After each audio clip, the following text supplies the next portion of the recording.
আসসালামু আলাইকুম। আজ ২৪ সেপ্টেম্বর ২০২৪ মঙ্গলবার। শুরু করছি চেঞ্জ টিভি প্রতিদিনের গল্প অনুষ্ঠান। দর্শক, আপনাদের সঙ্গে রয়েছি আমি আবিদ আজম। শুরুতেই সংবাদ শিরোনাম। ১৮ মাসের মধ্যে নির্বাচন হওয়ার আভাস দিলেন সেনাপ্রধান।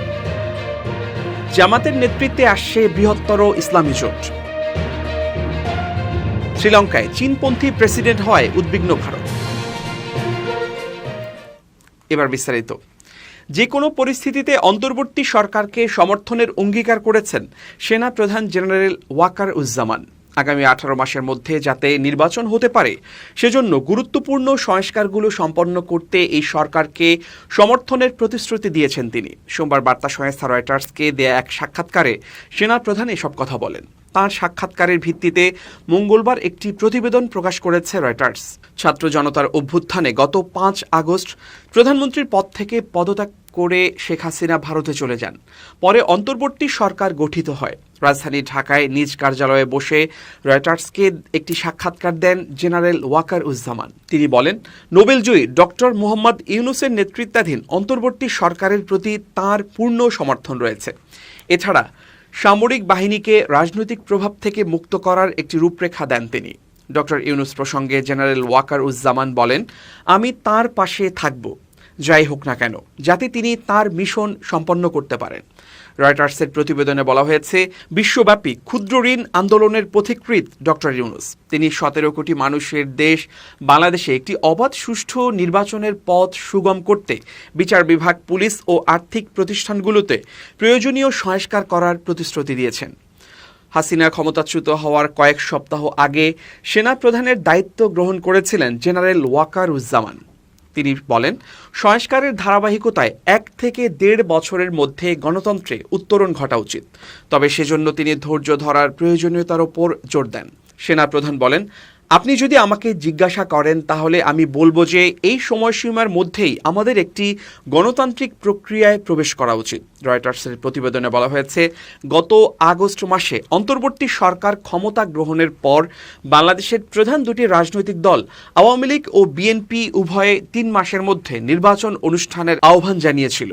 জেনারেল ওয়াকারুজ্জামান বলেন, অন্তর্বর্তী সরকারের প্রধান উপদেষ্টা ডক্টর ইউনূসের সঙ্গে তিনি প্রতি সপ্তাহে সাক্ষাৎ করেন। তাদের মধ্যে খুব ভালো সম্পর্ক রয়েছে। অস্থির সময়ের পর দেশকে স্থিতিশীল করার জন্য সরকারের প্রচেষ্টাকে সমর্থন দিয়ে যাচ্ছে সেনাবাহিনী। সেনাপ্রধান বলেন, আমি নিশ্চিত যে আমরা যদি একসঙ্গে কাজ করি তাহলে আমাদের ব্যর্থ হওয়ার কোনো কারণ নেই। রয়টার্সের প্রতিবেদনে বলা হয়েছে, সরকারি চাকরিতে কোটার বিরুদ্ধে গত জুলাই মাসে আন্দোলন শুরু হয়েছিল। এক পর্যায়ে তা সরকার বিরোধী অভ্যুত্থানে রূপ নেয়। এই আন্দোলনে ১,০০০-এর বেশি মানুষ নিহত হয়েছেন। এটি স্বাধীন বাংলাদেশের ইতিহাসের সবচেয়ে রক্তক্ষয়ী অধ্যায়। আন্দোলনের কেন্দ্রে থাকা ঢাকার সড়কগুলোতে শান্তি ফিরেছে। কিন্তু হাসিনা সরকারের নাটকীয় পতনের পর প্রশাসনের কিছু অংশ এখনও সঠিকভাবে কার্যকর হয়নি। প্রায় ১,৯০,০০০ সদস্যের পুলিশ বাহিনী এখনও বিশৃঙ্খল অবস্থায় রয়েছে। এ অবস্থায় সেনাবাহিনী দেশব্যাপী আইন শৃঙ্খলা রক্ষার দায়িত্বে এগিয়ে এসেছে। জেনারেল ওয়াকারুজ্জামান বলেন, তার নেতৃত্বাধীন বাংলাদেশ সেনাবাহিনী রাজনৈতিকভাবে হস্তক্ষেপ করবে না। সেনাপ্রধান বলেন, আমি এমন কিছু করব না যা আমার বাহিনীর জন্য ক্ষতিকর। আমি একজন পেশাদার সৈনিক। আমি আমার সেনাবাহিনীকে পেশাদার রাখতে চাই। জেনারেল ওয়াকারুজ্জামান বলেন, হাসিনা ক্ষমতাচ্যুত হওয়ার পর সরকারের সংস্কার প্রস্তাবের সঙ্গে সঙ্গতি রেখে সেনাবাহিনীও তার সদস্যদের বিরুদ্ধে ওঠা অভিযোগ খতিয়ে দেখছে। ইতোমধ্যে কিছু সেনা সদস্যকে শাস্তি দেওয়া হয়েছে, তবে এ বিষয়ে বিস্তারিত কিছু বলেননি তিনি। সেনাপ্রধান বলেন, যদি কোনো কর্মরত সেনা সদস্য দোষী সাব্যস্ত হন আমি অবশ্যই ব্যবস্থা নেব। বাংলাদেশ জামায়াতে ইসলামের ঐক্য প্রচেষ্টা নিয়ে প্রথম আলো একটি বিশেষ প্রতিবেদন করেছে।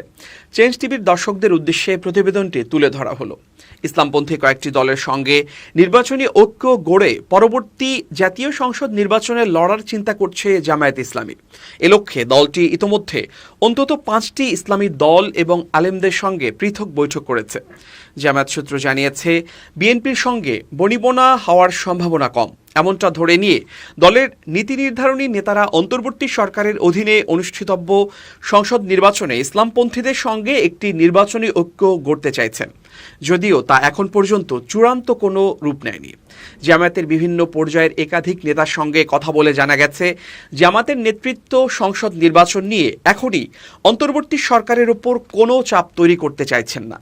নাম প্রকাশ না করার শর্তে দলটির শীর্ষ পর্যায়ের একজন নেতা জানান, রাষ্ট্রের গুরুত্বপূর্ণ সংস্কারের জন্য অন্তর্বর্তী সরকারকে 1 বছর সময় দেওয়ার নীতিগত সিদ্ধান্ত হয়েছে দলের নির্বাহী পরিষদে। সেভাবেই তাঁরা প্রস্তুতি নিচ্ছেন। সংশ্লিষ্টরা বলছেন, জামায়াত 15 আগস্ট থেকে বিভিন্ন রাজনৈতিক দল ও সংগঠনের সঙ্গে বৈঠক শুরু করে। এর মধ্যে চরমোনাই পীরের ইসলামী আন্দোলন, 12 দলীয় জোট, Zaker party, labour party, Khelafat Majlis ও ফরায়েজি আন্দোলন উল্লেখযোগ্য। এছাড়া খেলাফত মজলিসের মহাসচিব মাওলানা মামুনুল হক, হেফাজতে ইসলামের যুগ্ম মহাসচিব আজিজুল হক ইসলামাবাদী, বাংলাদেশ নিজামে ইসলাম পার্টির জ্যেষ্ঠ নায়েবে আমির আব্দুল মাজেদ আতাহারি, বাংলাদেশ খেলাফত আন্দোলনের একাংশের আমির আবু জাফর কাশেমি, জামিয়া মাদানিয়ার মুহতামিম মনিরুজ্জামান কাশেমি, জনসেবা আন্দোলনের আমির ফখরুল ইসলাম সহ ব্যক্তি পর্যায়ের বিভিন্ন মাদ্রাসার শিক্ষক ও আলেমদের সঙ্গে জামায়াতের আমির পৃথক মতবিনিময় করেন। এসব মতবিনিময়ে অংশ নেয়া একাধিক দলের নেতার সঙ্গে কথা বললে তারা জানিয়েছেন, ইসলামপন্থীদের মধ্যে একটি ঐক্য চায় জামাত, বিশেষ করে নির্বাচনী ঐক্য। এ লক্ষ্যে জামাত ইতোমধ্যে ইসলামী দলগুলোর সঙ্গে একটা যোগাযোগের সম্পর্ক তৈরি করেছে। এর মধ্য দিয়ে কার্যত কওমি ধারার আলেমদের সঙ্গে তাদের দীর্ঘদিনের যে বিরোধ বা বিতর্ক সেটি কমেছে। এখন নির্বাচনী ঐক্য হলে ভালো, না হলেও জামাত তাতে খুব সমস্যা দেখছে না। তবে জামায়াত নেতারা মনে করছেন, ইসলামী দলগুলোর মধ্যে নির্বাচনী ঐক্য হবে কিনা সেটি নির্ভর করছে চরমোনাই পীরের দল ইসলামী আন্দোলনের ওপর। জামায়াতের পর ইসলামপন্থীদের সমর্থনের দিক থেকে এই দলটিকে গুরুত্বপূর্ণ ধরা হয়। ইসলামী আন্দোলনের জ্যেষ্ঠ যুগ্ম মহাসচিব গাজী আতাউর রহমান প্রথম আলোকে বলেন, আমরা ইসলামী দলগুলোর মধ্যে রাজনৈতিক জোট করার চেয়ে নির্বাচনী ঐক্য নিয়েই ভাবছি। এ লক্ষ্যে অনানুষ্ঠানিক আলোচনা চলছে। তিনি উল্লেখ করেন, জামায়াতে ইসলামীকে বাদ দিয়ে ইসলামী দলগুলোর নির্বাচনী ঐক্য শক্তিশালী হবে না। আমরা থানা ও জেলার নেতাদের মতামত নেব। আমরা মাঠের মনোভাবকে শ্রদ্ধা জানাবো। এ বিষয়ে নাম প্রকাশে অনিচ্ছুক জামায়াতে ইসলামীর একজন সহকারী সেক্রেটারি জেনারেল প্রথম আলোকে বলেন, এই সময়ে ইসলামী দলগুলোর মধ্যে ঐক্যের বিষয়ে মাঠ পর্যায়ের প্রত্যাশা আছে। তবে তাঁরা মনে করেন, রাজনৈতিক জোট বা ঐক্য ঠুনকো কোনো বিষয় নয়। একটি অভীষ্ট লক্ষ্যে একাধিক পক্ষের ঐক্যবদ্ধ হওয়াটা সহজ কাজ নয়। জামায়াত ও ইসলামী আন্দোলনের বাইরে সমমনা ইসলামী দলসমূহ নামের 6টি দলের একটি জোট আছে। এই জোটের শরিক দলগুলো হলো জমিয়তে উলামায়ে ইসলাম, বাংলাদেশ খেলাফতে মজলিস মামুনুল হক, মুসলিম লীগ, আবুল খায়ের, খেলাফত মজলিস আহমদ আব্দুল কাদের, বাংলাদেশ খেলাফত আন্দোলন ও ইসলামী ঐক্য আন্দোলন। এর মধ্যে ইসলামী ঐক্য আন্দোলন নির্বাচনে বিশ্বাস করে না। তবে খেলাফত আন্দোলন জোটের অবস্থানের বাইরে গিয়ে শেখ হাসিনার সরকারের অধীন 2024 সালের সংসদ নির্বাচনে অংশ নেয়। সমমনা ইসলামী দলের একজন নেতা জানান, ইসলামী ঐক্য আন্দোলন ও খেলাফত আন্দোলন ছাড়া বর্তমানে তাদের জোটে 4টি দল সক্রিয় আছে। তারা জামায়াত সহ ইসলামী দলগুলোর সমন্বয়ে একটি নির্বাচনী ঐক্য গড়ার চেষ্টা করছে। দীর্ঘদিন পর ঢাকা বিশ্ববিদ্যালয় ক্যাম্পাসে প্রকাশ্যে এসেছে ইসলামী ছাত্র শিবিরের শাখার সভাপতি ও সেক্রেটারি। তাদের পরিচয় প্রকাশ্যে আসার পর জনমনে চলছে নানা আলোচনা ও সমালোচনা। তবে এই বিষয়টি ইতিবাচক হিসেবে দেখছেন জাতীয়তাবাদী ছাত্রদলের কেন্দ্রীয় সাধারণ সম্পাদক নাসির উদ্দিন নাসির। সোমবার এক গণমাধ্যমকে দেয়া প্রতিক্রিয়ায় নাসির উদ্দিন নাসির বলেন, সম্প্রতি ঢাকা বিশ্ববিদ্যালয় শাখা ছাত্র শিবিরের সভাপতি ও সাধারণ সম্পাদকের আত্মপ্রকাশকে আমরা ইতিবাচকভাবে দেখছি এবং তাদের স্বাগত জানাই। তবে একজন একজন করে নয়, সকলের পরিচয় প্রকাশ করা উচিত। আমরা লক্ষ্য করেছি, প্রথমে ঢাকা বিশ্ববিদ্যালয় শাখা শিবিরের সভাপতি সাদিক কায়েম ও পরবর্তীতে সাধারণ সম্পাদক SM ফরহাদ সামনে আসেন। তিনি আরও বলেন, গোপন তৎপরতার মাধ্যমে কখনো জনসম্পৃক্ততার রাজনীতি সম্ভব নয়। গোপনে এক দলের নেতা হয়েও প্রকাশ্যে অন্য সংগঠনের পদবি ধারণ প্রতারণামূলক আচরণ, যা ছাত্র রাজনীতির সঠিক চর্চা নয়। এছাড়া আত্মপরিচয়ের সংকট ও অনুপ্রবেশের সংস্কৃতি থেকে বের হয়ে প্রকাশ্যে গণতান্ত্রিক রাজনীতি চর্চার আহ্বান জানিয়েছেন জাতীয়তাবাদী ছাত্রদলের সাধারণ সম্পাদক। অবৈধ অনুপ্রবেশের দায়ে দিনাজপুরের বিরল সীমান্ত থেকে উপল কুমার দাস নামের ভারতীয় সীমান্তরক্ষী বাহিনীর BSF এর এক জওয়ানকে আটক করেছে বিজিবি। মঙ্গলবার বিজিবি থেকে পাঠানো এক বার্তায় এ তথ্য জানানো হয়েছে।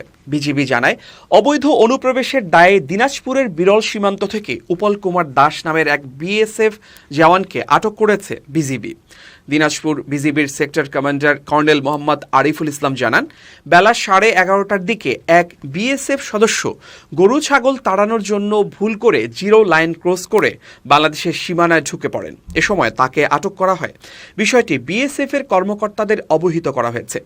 বিজিবি ও বিএসএফ কর্মকর্তাদের আলোচনার পরিপ্রেক্ষিতে তাকে ফেরত দেওয়া হবে। পুঁজিবাজারে তালিকাভুক্ত কোম্পানি প্যারামাউন্ট ইন্স্যুরেন্স লিমিটেডের শেয়ার কারসাজি সংক্রান্ত দায়ে সাকিব আল হাসান সহ 7 ব্যক্তি ও প্রতিষ্ঠানকে জরিমানা করেছে Bangladesh securities and exchange commission BSEC. মঙ্গলবার বাংলাদেশ সিকিউরিটিজ অ্যান্ড এক্সচেঞ্জ কমিশনের চেয়ারম্যান খন্দকার রাশেদ মাকসুদের সভাপতিত্বে 923তম কমিশন সভা অনুষ্ঠিত হয়েছে। সভা শেষে বিএসইসির পরিচালক ও মুখপাত্র ফারহানা ফারুকির পক্ষে কমিশনের জনসংযোগ কর্মকর্তা মোহাম্মদ মোহাইমিনুল হক স্বাক্ষরিত এক বিজ্ঞপ্তিতে এ তথ্য জানানো হয়েছে। বিজ্ঞপ্তিতে বলা হয়েছে, প্যারামাউন্ট ইন্স্যুরেন্স লিমিটেডের শেয়ার লেনদেনে কারসাজির কারণে সিকিউরিটিজ আইন ভঙ্গ করায় মোহাম্মদ আবুল খায়েরকে 25 লক্ষ টাকা, সাকিব আল হাসানকে 50 লক্ষ টাকা, ইশাল কমিউনিকেশনস লিমিটেডকে 75 লক্ষ টাকা, মোনার্ক মার্টকে 1 লক্ষ টাকা, আবুল কালাম মাতব্বরকে 10 লক্ষ টাকা, লাভা ইলেকট্রোডস ইন্ডাস্ট্রিজ লিমিটেডকে 1 লক্ষ টাকা এবং মোহাম্মদ জাহেদ কামালকে 1 লক্ষ টাকা জরিমানা করা হয়। প্রিয় দর্শক, এবার খুব জরুরি 1 মিনিট জানাচ্ছেন ইউনেস্কো ক্লাব পুরস্কার বিজয়ী সাংবাদিক আমিরুল মোমিনিন মানিক। খুব জরুরি 1 মিনিটে প্রত্যেককে আমন্ত্রণ। প্রিয় বন্ধুরা, সামাজিক যোগাযোগ মাধ্যমে আমরা ইমো নামে এক ধরনের অ্যাপস ব্যবহার করি। এই ইমোর মাধ্যমে যে কথোপকথন হয়, যে ভিডিও আদান প্রদান হয় বা আমরা ভিডিও কলে কথা বলি, খুবই ঝুঁকিপূর্ণ একটা বিষয়। ইমোর এইসব ভিডিও কল রেকর্ড হচ্ছে প্রতিনিয়ত এবং নিত্য নতুন অ্যাপস দিয়ে এইসব ভিডিও কল রেকর্ড করা যায়। সুতরাং আপনি যার সঙ্গে স্পর্শকাতর, গোপন বা অন্য গুরুত্বপূর্ণ কোনো তথ্য আদান প্রদান করছেন, সেই তথ্য, সেই গোপন বিষয়টি অন্যের কাছে ফাঁস হয়ে যেতে পারে। সেই জন্যে ইমো ব্যবহারের ক্ষেত্রে অবশ্যই প্রত্যেকের সচেতন এবং সতর্ক থাকা উচিত। আপনি এমন যোগাযোগ মাধ্যম ব্যবহার করুন যেটা অধিকতর নিরাপদ। যদিও এই সময়ে বলা হয় যে কোনো যোগাযোগের মাধ্যমই আসলে নিরাপদ নয়। সেই জন্যে আপনি যে কথাটি বলছেন, যেভাবে নিজেকে উপস্থাপন করছেন, সেক্ষেত্রে আপনি কি মনে করেন তা যথাযথ আছে? অন্য কেউ জেনে গেলে আপনার ক্ষতি হবে কিনা? যদি আপনার ক্ষতি হয় তাহলে সেই ধরনের কথাবার্তা, ভিডিও আদান প্রদান থেকে এখনই বিরত থাকুন। তাহলে আপনি ফাঁদমুক্ত থাকতে পারবেন। ভালো থাকুন, শুভেচ্ছা নিরন্তর। এবার দেশের বাইরের খবর। শ্রীলঙ্কার প্রেসিডেন্ট নির্বাচনে বাম জোটের নেতা অনুরা কুমার দিশানায়েকে বিজয়ী হয়েছেন এবং দক্ষিণের দ্বীপ রাষ্ট্রটির 10ম প্রেসিডেন্ট হিসেবে শপথ নিয়েছেন তিনি।